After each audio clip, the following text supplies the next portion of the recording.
Story ম্যানিয়াতে আপনাদের আবার স্বাগত। আমার এই চ্যানেলটি নিয়ে কিছু কথা। যারা আমার চ্যানেলে গল্প শুনছেন তাদের প্রতি আমার অনুরোধ, যদি গল্পগুলো আপনাদের ভালো লেগে থাকে তাহলে আমার চ্যানেলটি সাবস্ক্রাইব করে রাখুন এবং আর কী ধরনের গল্প আপনাদের শুনতে ইচ্ছে করে তা কমেন্টসের মাধ্যমে আমাকে জানান।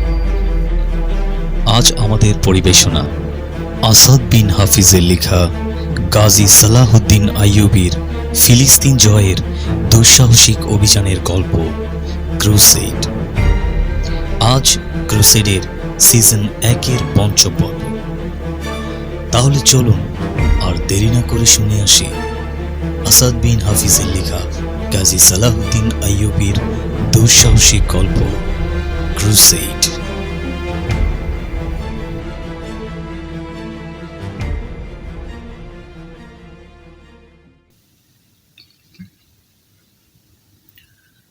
আশ্চর্য, একজন মাত্র লোক তোমাদের মতো 5 জন সৈনিকের কাছ থেকে একটা উট আর একটা মেয়ে ছিনিয়ে নিয়ে গেল। তীর ধনুক বের করা হলো বালির নিচ থেকে। তরপাতে তরপাতে মরেই গেল তীর খাওয়া লোকটা। 10 জন অশ্বারোহী ডেকে দ্রুত উটের পায়ের চিহ্ন ধরে এগিয়ে যেতে বললেন গোয়েন্দা প্রধান। ওদের যাবার 15 ঘন্টা পর তাদের পিছু ধাওয়া করে ছুটল আলীর বাহিনী।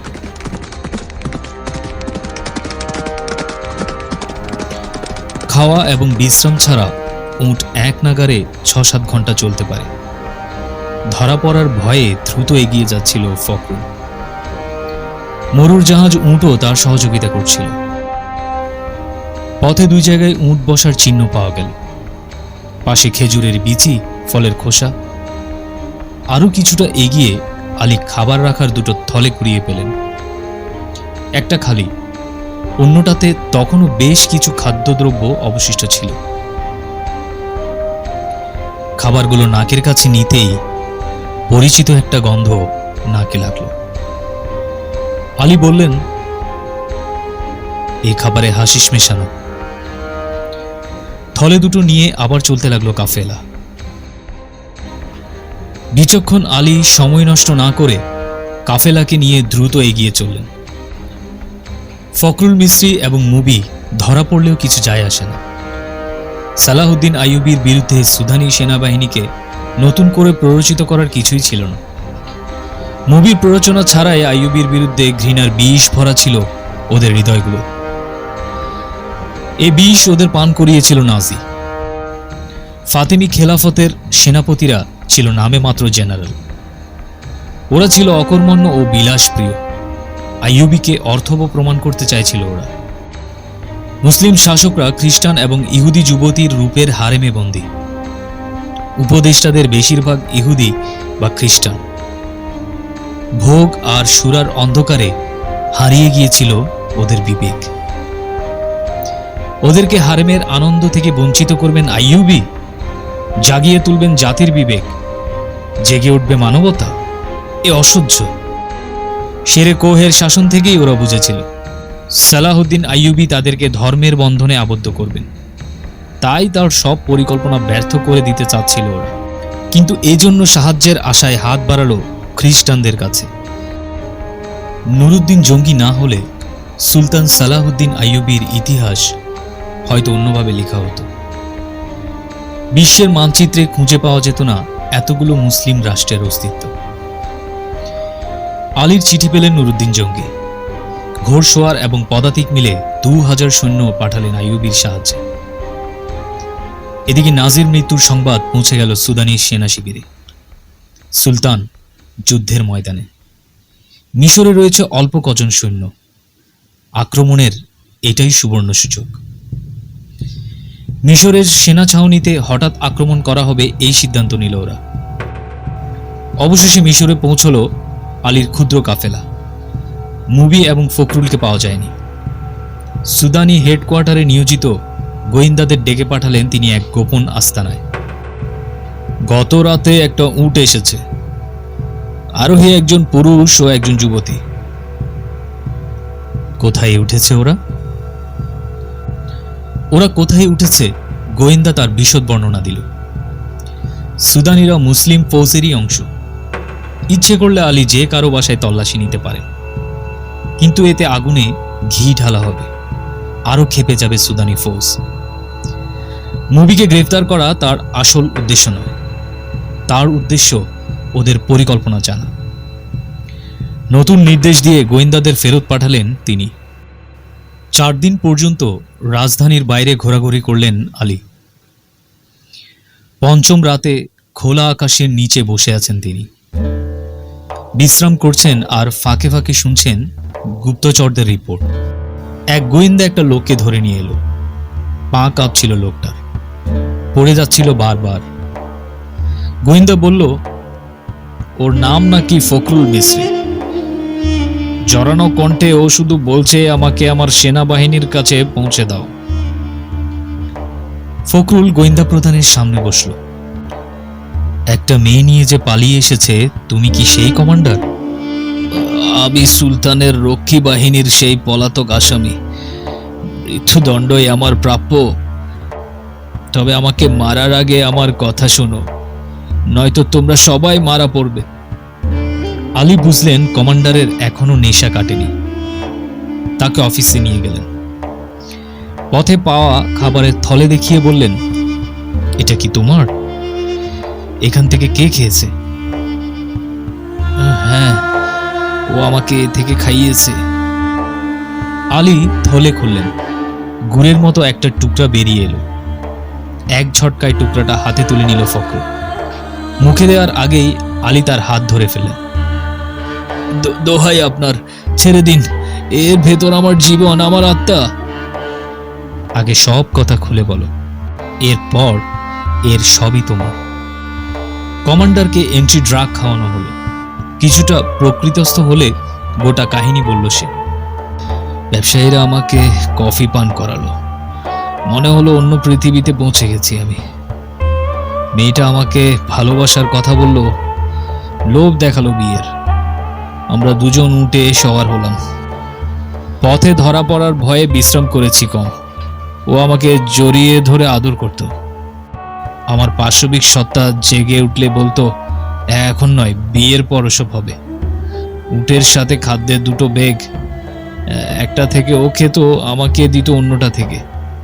পথে থলে 2টো কোথাও পড়ে গেল, খোঁজ করার জন্য পিড়াপিড়ি করলো। আমি রাজি হইনি, বলেছি সময় নষ্ট হলে ধরা পড়ে যাব। খাবারের অভাব হলো, কিন্তু বসতি থেকে দূরে থাকতে চাইতো। 4র্থ দিন সন্ধ্যায় আমরা এক সুদানি কমান্ডারের কাছে পৌঁছলাম। আমার মাথায় অসংখ্য কীটের দংশন। কেন জানি না, ধীরে ধীরে প্রকৃতস্থ হলাম। মেয়েটা আমার সামনেই কমান্ডারকে সব কথা বলল। প্ররোচিত করতে লাগলো বিদ্রোহ করার জন্য। বলল, আলী এবং আইয়ুবীর মাঝে ভুল বোঝাবুঝি সৃষ্টি করতে হবে। তাদের দীর্ঘ আলোচনায় বিদ্রোহের কথাই প্রাধান্য পেয়েছে। ততক্ষণে আমি পুরোপুরি সুস্থ। আবার আমার মাথার যন্ত্রণা, আবার সুস্থ। এভাবেই চলতে লাগলো। মেয়েটা কমান্ডারকে বলল, আইয়ুবী নেই, এখনই বিদ্রোহ করার উপযুক্ত সময়। ও আরো বলল, কিছুদিনের মধ্যে খ্রিস্টান সৈন্যরা আবার আক্রমণ করবে। তখন আইয়ুবীকে এখানকার ফৌজও ডেকে নিতে হবে। কমান্ডার তার কথায় সম্মত হয়ে বলল, 6-7 দিনের মধ্যেই তারা বিদ্রোহ করবে। মাঝরাতে আমাকে অন্য এক কামরায় পাঠিয়ে দেওয়া হলো। এই 2 কক্ষের মাঝে ছোট একটি দরজা। দরজাটি ওপাশ থেকে বন্ধ। কমান্ডার এবং মেয়েটা হাসির শব্দে ভেসে আসছিল ওপাশ থেকে। আমার ঘুম আসছিল না। উঠে দরজায় কান লাগিয়ে উৎকণ্ঠ হয়ে রইলাম। মেয়েটা বলল, ওকে হাসিস খাইয়ে দূরে এনেছি। একা এত দূর আসা সম্ভব ছিল না বলে পথে ছিলাম ওর প্রেমিকা। পথে হাসিসের পুটলিটা পড়ে গেছে, সকালে এক পুরিয়া না পেলে বিরক্ত করবে। এরপর বুঝলাম মদ পানের সাথে সাথে ওরা পাপের মধ্যে ডুবে যাচ্ছে। অনেক পরে কমান্ডারের কণ্ঠ ভেসে এলো, ওর এখন আর আমাদের প্রয়োজন নেই। জেলে পাঠিয়ে দেব, না হয় মেরে ফেলবো। মেয়েটা বলল, বরং তাকে মেরেই ফেলো, থাকলে ঝামেলা করতে পারে। পালানোর চিন্তা করলাম। রাতের শেষ প্রহরে বেরিয়ে এলাম ঘর থেকে। ভোরের আলো ফোটার আগেই অনেক দূরে চলে এলাম। এবার দুদিক থেকে ধাওয়াকারীদের ভয়। খ্রিস্টান বা সুদানিরা পেলে হত্যা করবে। আমাদের ফৌজের কাছেও আমি অপরাধী, তাই দিনে লুকিয়ে থাকতাম কোনো পোড়ো বাড়িতে। দেহ এবং মস্তিষ্ক দুটোই দুর্বল। পথ চলতাম রাতে। কখনো ইচ্ছে হতো ফিরে গিয়ে খ্রিস্টান মেয়েটাকে হত্যা করি, আবার ভাবতাম সুলতানের পায়ে পড়ে ক্ষমা চাইব, কিন্তু কিছুই সঠিকভাবে চিন্তা করতে পারছিলাম না। এইভাবে হাঁটছি, এই লোকটার সাথে দেখা। ও আমাকে আপনার কাছে নিয়ে এসেছে। সুদানিরা আক্রমণ করবে, এখন এ আর আশঙ্কা নয়, বাস্তব। সুলতানকে সংবাদ দিতে হবে, নষ্ট করার মতো সময় নেই। কি করে দ্রুত সুলতানকে খবর দেয়া যায় ভাবতে লাগলেন আলী। একজন অফিসার এসে বললেন, সুলতান আপনাকে স্মরণ করেছেন। সুলতান? আলীর অবাক কণ্ঠ। তিনি তো যুদ্ধের ময়দানে, এলেন কখন? সাথে সাথে সুলতানের সাথে দেখা করলেন তিনি। সুলতান বললেন, সংবাদ পেলাম যুদ্ধের ময়দানে এবং এদিকে ওদের কোনো গুপ্তচর ছড়িয়ে পড়েছে। ওখানে আমার কাজ নেই, এই দিক নিয়ে ভীষণ দুশ্চিন্তায় আছি, তাই চলে এলাম। সব ঘটনা খুলে বললেন আলী। সুলতান, আপনি বললে জঙ্গির ফৌজ আসা পর্যন্ত বিদ্রোহ মুলতবি করার চেষ্টা করতে পারি। আমাদের সৈন্য কম, ওদের আক্রমণ ঠেকাতে পারবো না। সুলতান পায়চারি করতে লাগলেন। গভীর চিন্তায় ডুবে গেলেন তিনি। আলী অপলক চোখে তাকিয়ে রইলেন সুলতানের দিকে। কক্ষে নীরবতা। হঠাৎ পায়চারি থামিয়ে সুলতান বললেন, হ্যাঁ আলী, এবার তোমার ভাষা ব্যবহার করো। আক্রমণের বিপক্ষে নয়, পক্ষে। ওরা আক্রমণ করবে রাতে, যখন ঘুমিয়ে থাকবে আমাদের ফৌজ।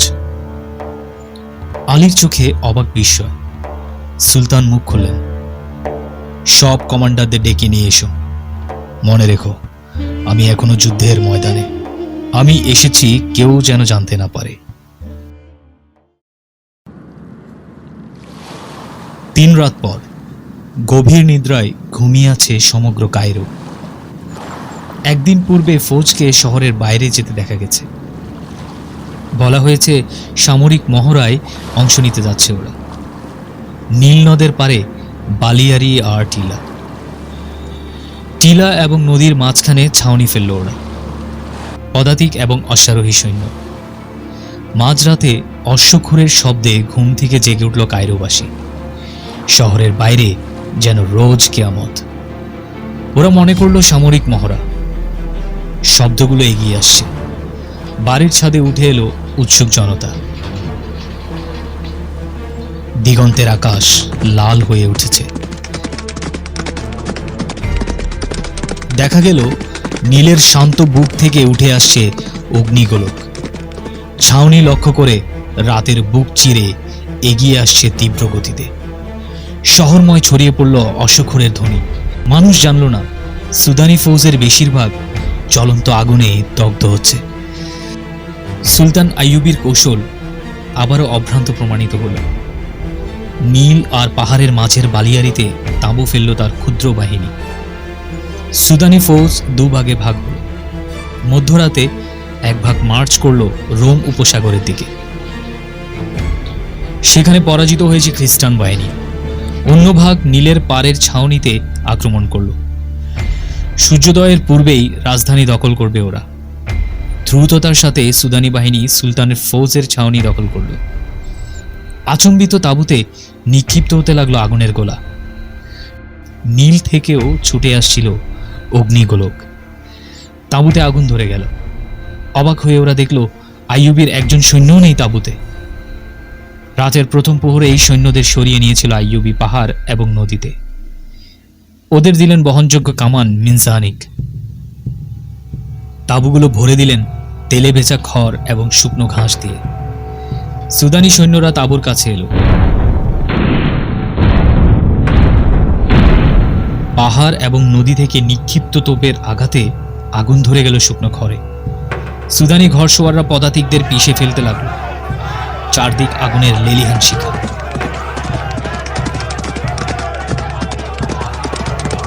বেরিয়ে এলে পড়তো মুসলিম বাহিনীর তীরের আওতায়। সুদানি ফৌজের অন্য দল এগিয়ে যাচ্ছিল রোম উপসাগরের দিকে।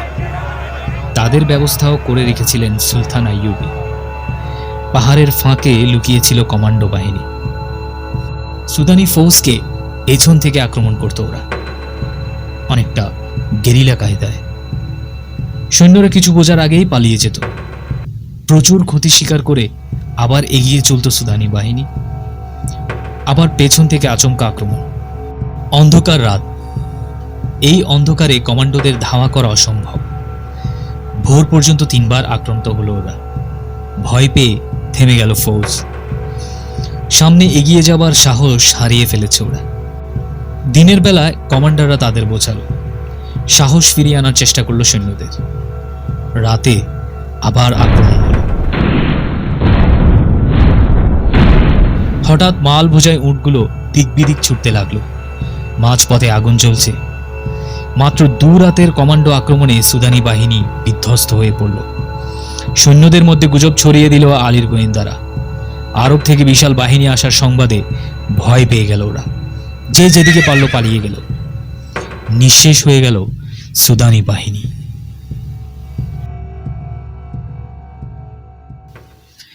ওদিকে জঙ্গির পাঠানো ফৌজ কায়রো এসে পৌঁছল। ইচ্ছে করলে সুলতান আইয়ুবী সুদানিদের নির্বিচারে হত্যা করতে পারতেন, কিন্তু তিনি বুদ্ধিমত্তার পরিচয় দিলেন। সুদানি কমান্ডাররা বুঝেছিল তারা অপরাধী। নিঃশেষ হয়ে গেছে ওদের সামরিক শক্তি। ওরা যে অপরাধ করেছে তাতে একমাত্র মৃত্যুদণ্ডই ওদের প্রাপ্য। কিন্তু সুলতান সাধারণ ক্ষমা ঘোষণা করলেন। সৈন্যদেরকে সরকারি জমি দিয়ে পুনর্বাসনের ব্যবস্থা করা হলো। এরপর ঘোষণা করা হলো মিশরের সেনাবাহিনীতে ভর্তিচ্ছুদের স্বাগত জানানো হবে। জঙ্গির পাঠানো সৈন্য, মিশরের ফৌজ এবং সুদানি বাহিনীর নতুন লোকদের নিয়ে সুলতান আইয়ুবী এক সুশৃঙ্খল এবং শক্তিশালী সেনাবাহিনী গড়ে তুললেন। আলী বিন সুফিয়ান তৈরি করলেন দুঃসাহসী কমান্ডো এবং গেরিলা বাহিনী। খ্রিস্টানরাও অপরূপা সুন্দরী তরুণী এবং গুপ্তচরদেরকে সমগ্র মুসলিম বিশ্বে ছড়িয়ে দিল। দুপক্ষেরই সকল প্রস্তুতি প্রায় শেষ। সুলতান এসব সুন্দরী তরুণীদের বিষাক্ত ছোবল কিভাবে মোকাবেলা করবে, আর খ্রিস্টানরাই বা কিভাবে মোকাবেলা করবে সালাহুদ্দিন আইয়ুবীর এই সুশৃঙ্খল বাহিনীর, উভয় পক্ষ তা দেখার জন্য উদ্গ্রীব হয়ে রইল। কিন্তু এ পায়তারা শেষ হতে বেশি দিন সময় লাগলো না। অল্প দিনের মধ্যেই ভয়ঙ্কর সংঘর্ষে জড়িয়ে পড়ল ওরা।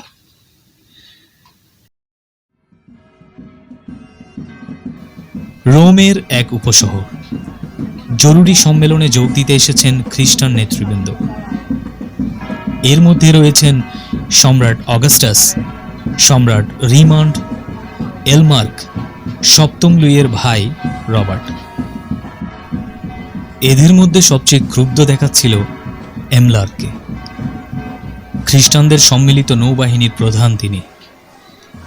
সুলতান সালাহুদ্দিনের হাতে পর্যুদস্ত হয়ে মেজাজ বিগড়ে গেছে তার। বিজয় তো দূরে থাক, উপকূলের কাছেও ঘেঁষতে পারেনি সে। যারাই মিশর উপকূলে পা রাখার দুঃসাহস দেখিয়েছে তারা হয়েছে বন্দী, নয়তো নিহত। সুলতান আইয়ুবীর গোলন্দাজদের তোপের আঘাতে পুড়ে গেছে জাহাজের পাল এবং মাস্তুল। ভাগ্য ভালো যে সিপাহীরা তার জাহাজের আগুন নিভাতে সক্ষম হয়েছিল।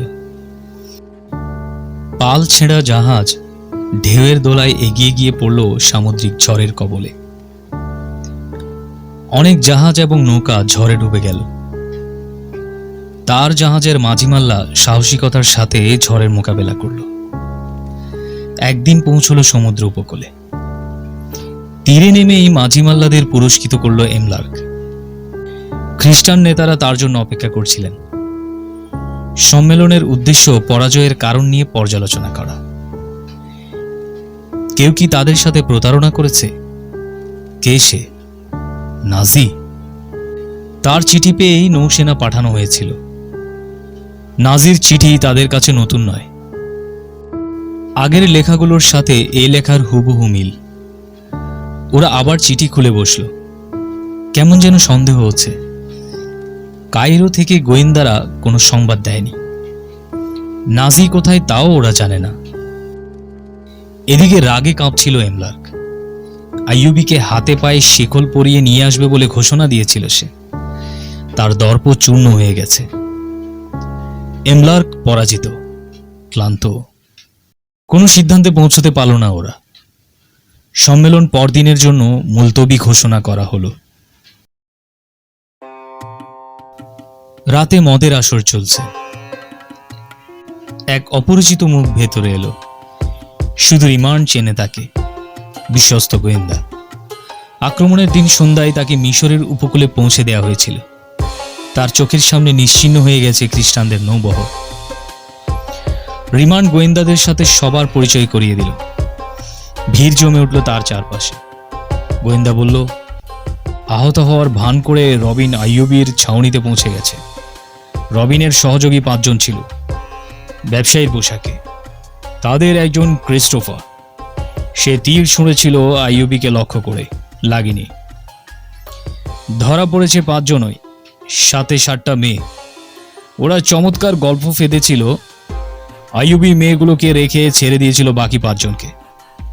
কিন্তু এদের গোয়েন্দা প্রধান আলী বিন সুফিয়ান এসে সবাইকে গ্রেফতার করল। কথা আদায় করতে গিয়ে অত্যাচার করে মেরে ফেলল একজনকে। অপরাধ স্বীকার করল অন্যরা। আমি নিজেকে ডাক্তার পরিচয় দিয়েছিলাম। সুলতান আমাকে আহতদের চিকিৎসার দায়িত্ব দিলেন। শুনেছি সুদানিদের বিদ্রোহ দমন করা হয়েছে। বড় বড় অফিসারদের গ্রেফতার করা হয়েছে। রবিন সহ 11 জনকে বন্দী করা হয়েছে। সুবিনা আর তালাশকে খুঁজে পাওয়া যাচ্ছে না। ছাউনিতে আইয়ুবীও নেই, নেই আলী বিন সুফিয়ানও। অনেক টাকার বিনিময়ে একটা নৌকা জোগাড় করে আমি পালিয়ে এসেছি। রবিন এবং অন্যদের উদ্ধার না করলে মারা পড়বে। ছেলেদের না হলেও মেয়েগুলোকে মুক্ত করা জরুরি। ওরা শুধু সুন্দরী ও যুবতীই নয়, মুসলমান আমির ওমরাদের ফাঁসানোর জন্য ওদেরকে দীর্ঘদিন ট্রেনিং দেওয়া হয়েছে। এরকম 60টা চৌকস মেয়ে তৈরি করতে অনেক সময় ও কাঠ খড় পোড়াতে হবে আমাদের। মুসলমানরা তাদের কি অবস্থা করেছে কল্পনাও করতে পারবেন না। এ ধরনের স্যাক্রিফাইস তো আমাদের করতেই হবে। সম্রাট অগাস্টাস বললেন, মেয়েদের মেরে ফেলা হবে এই নিশ্চয়তা তোমাকে কে দিল? রিমান্ড বলল, কিন্তু তাই বলে মুসলমানরা ওদের সাথে পশুর মতো আচরণ করবে আর আমরা চুপ করে বসে থাকব? তা হয় না। আমি ওদের মুক্ত করার চেষ্টা করব।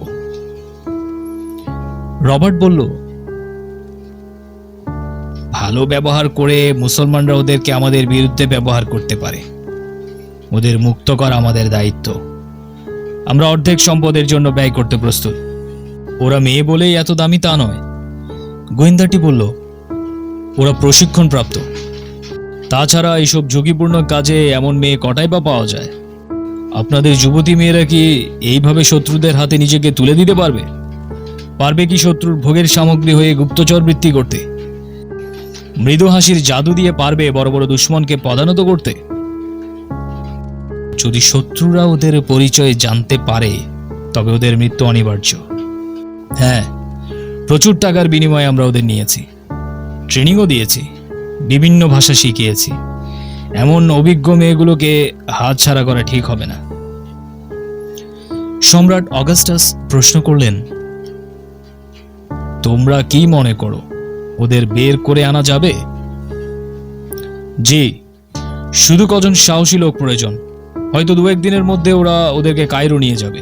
তখন উদ্ধার করতে ঝামেলা হবে। সময় নষ্ট না করলে ক্যাম্পে ওদের পাবো। আমাকে কয়েকজন সাহসী এবং ত্যাগী লোক দিন, আমি ওদেরকে উদ্ধার করে নিয়ে আসব। বলল গোয়েন্দা। অবশ্যই মেয়েদেরকে ফিরিয়ে আনতে হবে। ক্রোধ কম্পিত কণ্ঠে বলল এমলার্ক। পরাজয়ের অপমান তার চোখে মুখে। কখনো টেবিলে ঘুষি মেরে, কখনো নিজের উরুতে চাপড়ে কথা বলছিল সে। আমি মেয়েদের ফিরিয়ে আনবো, হত্যা করবো আইয়ুবীকে। রূপসী যুবতীদের দিয়ে মুসলিম রাষ্ট্রগুলো ছিন্ন ভিন্ন করে দেব। এমলার্ক, রিমান্ড বললেন, আমি তোমার আবেগকে শ্রদ্ধা করি। ট্রেনিংপ্রাপ্ত মেয়েদেরও সহজে হাতছাড়া করতে পারি না। তুমি তো জানোই আমাদের মেয়েরা সিরিয়ায় হারেমগুলো জমিয়ে রেখেছে। আমির ওমরারা এখন ওদের হাতের পুতুল। নারী এবং সুরার গুণে মুসলিম বিশ্ব এখন 3 ভাগে বিভক্ত। ঐক্য ভেঙে গেছে ওদের। শুধু 2টো লোক আমাদের জন্য বিপজ্জনক, একজন নুরুদ্দিন জঙ্গি, অন্যজন সালাহুদ্দিন আইয়ুবী। এদের একজন বেঁচে থাকলেও ইসলামকে নিশ্চিহ্ন করা সহজ হবে না। আইয়ুবী সুদানি বিদ্রোহ দমন করেছে, তার মানে লোকটা অত্যন্ত ধূর্ত। আমরা তার উপর লক্ষ্য রাখছি। নিয়মিত যুদ্ধের পরিবর্তে গেরিলা যুদ্ধে তাকে হারাতে হবে। মুসলমানদের মধ্যে অনৈক্য সৃষ্টি করতে হলে ট্রেনিংপ্রাপ্ত মেয়েদেরকে আমাদের প্রতি মুহূর্তে প্রয়োজন। রবার্ট বলল, অভিজ্ঞতা আমাদের তাই বলে। মুসলমানরা নারী দেহের গন্ধ পেলে সব কিছু ভুলে যায়। এই যুদ্ধে ওদের হারাবার সহজ পথ হলো ওদের হাতেই ওদেরকে মারতে হবে। বিনোদনের বিভিন্ন পদ মুক্ত করে দাও, ওরা দিন ইমান ভুলে যাবে। শুধু যুবতী দেহের রূপ ও সৌন্দর্যের বিনিময়ে আরব অনেক আমির বাদশা এখন আমাদের হাতের পুতুল। মুসলমানদের দুর্বলতাগুলো নিয়ে এদের মধ্যে অনেকক্ষণ কথা হলো। সিদ্ধান্ত হলো মেয়েদের মুক্ত করা হবে। দুঃসাহসী কজন কমান্ডো পাঠানো হবে এই অভিযানে। একটু পর 5 জন কমান্ডারকে ডেকে আনা হলো। ওরা এলে বিস্তারিত পরিকল্পনা বুঝিয়ে দেওয়া হলো ওদের। একজন বলল, আমরা আগে থেকেই দুঃসাহসী কমান্ডো ফোর্স তৈরি করে রেখেছি, কিন্তু এদের বিশ্বস্ত হতে হবে। অগাস্টাস বললেন, ওরা কাজ করবে আমাদের দৃষ্টির আড়ালে, কিছু না করেও এসে বলবে অনেক কিছু করেছি। শুনে আশ্চর্য হবে, ওদের অনেককে আমরা কারাগার থেকে সংগ্রহ করেছি। ওরা ছিল চোর, ডাকাত এবং খুনি। কেউ কেউ যাবজ্জীবন সাজাপ্রাপ্ত কয়েদি। স্বতঃস্ফূর্তভাবেই ওরা আমাদের বাহিনীতে যোগ দিয়েছে। মেয়েদের উদ্ধার করার জন্য আমি এমন 3 জন লোককে দিতে পারবো, কুখ্যাত খুনি হিসেবে যাদের ফাঁসি হওয়ার কথা ছিল। সকাল পর্যন্ত 20 জনের এক বাহিনী তৈরি করা হলো। তাদের একজন মেঘনামা মারিওস। সে ছিল রোমের জেলে। ডাক্তাররূপী এক গোয়েন্দা বাহিনীর প্রধান করা হলো তাকে। এদের প্রথম কাজ মেয়েদের মুক্ত করা। রবিন এবং তার সঙ্গীদের মুক্ত করতে না পারলে ঝুঁকি নেওয়ার দরকার নেই। দ্বিতীয় কাজ হলো সালাহুদ্দিন আইয়ুবীকে হত্যা করা। প্রয়োজনীয় অস্ত্রসহ সেদিনই তাদেরকে নৌকায় তুলে দেওয়া হলো। এদিকে সুদানিরা ব্যর্থ হয়েছে। দমন করা হয়েছে ওদের সেনা বিদ্রোহ। অনেক অফিসার ওদের নিহত হয়েছে। সুলতান আইয়ুবীর অফিসের সামনে সারি বেঁধে দাঁড়িয়েছিল অনেকে, পরাজিত ও বিধ্বস্ত চেহারা। অস্ত্র সমর্পণ করে ওরা আনুগত্য মেনে নিয়েছে সালাহুদ্দিন আইয়ুবীর। আইয়ুবী নিজের কমান্ডারদের বিভিন্ন নির্দেশ দিচ্ছিলেন, সাথে গোয়েন্দা প্রধান। এই বিজয়ে তার ভূমিকা অসামান্য। বলতে গেলে গোয়েন্দা যুদ্ধে ওদের পরাজিত করা হয়েছে। হঠাৎ আলীর দিকে তাকালেন সুলতান। বললেন, আলী, ব্যস্ততার কারণে 60টি মেয়ে এবং তার সঙ্গীদের নিয়ে কিছু ভাবতে পারিনি। ওরা এখনো সাগর পাড়ের ছাউনিতে। যত শীঘ্রই সম্ভব ওদের এখানে নিয়ে এসো। এখনই লোক পাঠিয়ে ওদের আনানোর ব্যবস্থা করছে। সুলতান, সম্ভবত 7ম মেয়েটার কথা আপনি ভুলে গেছেন। ও এসেছিল সুদানি কমান্ডার বালিয়ানের কাছে। বালিয়ান বন্দী হয়নি, নিহত ও আহতদের মধ্যেও নেই। মেয়েটা সম্ভবত বালিয়ানের সাথে পালিয়ে গেছে। আমার মনে হয় তুমি ঠিকই বলেছ। শোনো, এখানে এখন তুমি না হলেও চলবে। বালিয়ান হয়তো রোম উপসাগরের দিকেই পালিয়েছে। খ্রিস্টান ছাড়া কে আর ওদের আশ্রয় দেবে? যেখানেই পাও ওকে এনে জেলে পুরে দাও, আর গোয়েন্দাদের একটা দল সাগরের ওপারে পাঠানোর ব্যবস্থা করো। নিজের দেশে গোয়েন্দাদের ছড়িয়ে দেওয়া বেশি জরুরি। নুরুদ্দিন জঙ্গির পাঠানো সেনা কমান্ডার বলল, খ্রিস্টানদের চাইতে মুসলমান আমির ওমরারা আমাদের জন্য বেশি ক্ষতিকর। গোয়েন্দাদেরকে ওদের হারমে ঢুকিয়ে দিতে পারলে অনেক ষড়যন্ত্রই প্রকাশ হয়ে পড়বে। সুলতান জঙ্গি সবসময় উৎকণ্ঠার মধ্যে থাকেন। বাইরের হামলা ঠেকাবেন না ঘরের শত্রু প্রতিরোধ করবেন? কথাগুলো মন দিয়ে শুনলেন সুলতান আইয়ুবী। বললেন, যাদের হাতে অস্ত্র আছে তারা যদি বিশ্বস্ত এবং দৃঢ় ঈমানের অধিকারী হয় তবে ভেতরের ষড়যন্ত্র এবং বাইরের আক্রমণ আমাদের কিছুই করতে পারবে না। একটা কথা মনে রেখো, মুসলিম বিশ্বের কোনো সীমানা নেই। যখনই ইসলামকে সীমার সংকীর্ণতায় আবদ্ধ করা হয়েছে তখনই বিপর্যয় এসেছে। দৃষ্টিকে প্রসারিত করে তোমার দৃষ্টি নিয়ে যাও রোম উপসাগরের ওপারে, দেখবে বিশাল জলরাশিও তোমার পথ রুখতে পারবে না। ঘরের যে আগুনকে ভয় পাচ্ছ তা এক ফুতে নিভে যাবে, সেখানে জ্বলবে দিন এবং ঈমানের আলো। আমরা বেঈমানদের মোকাবেলা করার কথা বলছি সুলতান, আমরা নিরাশ হইনি, বলল কমান্ডার। বন্ধুরা, তোমরা দুটো শব্দ থেকে দূরে থেকো, নৈরাশ্য এবং মানসিক বিলাস। মানুষ প্রথমে নিরাশ হয়, এরপর মানসিক বিলাসিতার মধ্যে দায়িত্ব থেকে পালিয়ে বেড়ায়। আলী বিন সুফিয়ান বেরিয়ে গেলেন। একজন দ্রুতগামী ঘোড়সওয়ার পাঠিয়ে দিলেন সাগর পাড়ের ছাউনিতে। তাকে বললেন, রবিন এবং মেয়েগুলোকে ঘোড়া বা উটে করে সেনা প্রহরায় রাজধানীতে নিয়ে এসো। ওদের পাঠিয়ে দিয়ে দুজন সেপাই সাথে নিয়ে তিনি নিজে বেরোলেন বালিয়ানের খোঁজে। হেডকোয়ার্টারের বাইরে দাঁড়ানো সুদানি কমান্ডাররা বালিয়ান সম্পর্কে কিছু তথ্য দিলেন। ওরা বললেন, বালিয়ানকে যুদ্ধের ময়দানে দেখা যায়নি, উপসাগরের ছাউনিতেও দেখা যায়নি। আলী পৌঁছলেন তার বাড়িতে। দুজন বৃদ্ধা চাকরানি ছাড়া কেউ নেই। ওরা বলল, এখানে 5 জন যুবতী মেয়ে ছিল, কারো রূপ একটু ম্লান হলেই তাকে সরিয়ে দিত বালিয়ান, নিয়ে আসতো তরতাজা উচ্ছল যুবতী। বিদ্রোহের আগে একটা ফিরিঙ্গি মেয়ে এসেছিল, ভীষণ সুন্দরী এবং সতর্ক। আমাদের মালিক ছিল তার হাতের পুতুল। বিদ্রোহের পর সুদানিরা যেদিন আত্মসমর্পণ করলো সে রাতে তিনি 7 জন ঘোড়সওয়ার সহ মেয়েটাকে নিয়ে বেরিয়ে যান। উনি চলে যাবার পর হারেমের অন্যান্য মেয়েরা হাতের কাছে যে যা পেয়েছে তা নিয়ে ভেগেছে। আলী ফিরে আসার জন্য ঘুরলেন। এক দ্রুতগামী সোয়ার তার সামনে এসে লাফিয়ে পড়ল ঘোড়া থেকে। সওয়ারের নাম ফখরুল মিসরি। হাঁপাতে হাঁপাতে সে বলল, আমি আপনাকে খুঁজতে খুঁজতে এখানে এসেছি।